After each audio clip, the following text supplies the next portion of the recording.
तक्ष तक्ष आधीपासूनच जरा चंचल आहे आणि व्यवस्थित म्हणजे आपण प्रश्नाला उत्तर वगैरे देतो. पण आता पहिल्यापेक्षा आता तो त्याच्या बोलण्यात किंवा वागण्यात, खाण्यात खूप फरक पडलेला आहे आणि तो शेअरिंग वगैरे वगैरे करतो.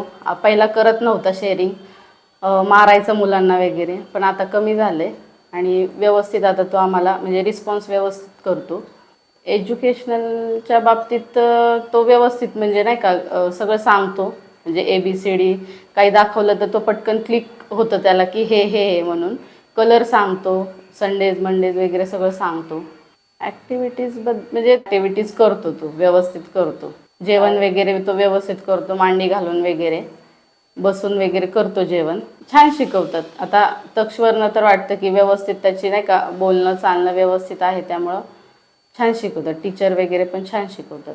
नाही, आम्ही आधीपासूनच पहिल्यापासूनच आम्ही आधी दोघांनी डिसिजन घेतलं होतं की त्याला इथंच टाकायचं आणि आम्हाला आवडलं होतं प्रिमायसेस वगैरे सगळं आणि मग आम्ही इथंच टाकलं त्याला.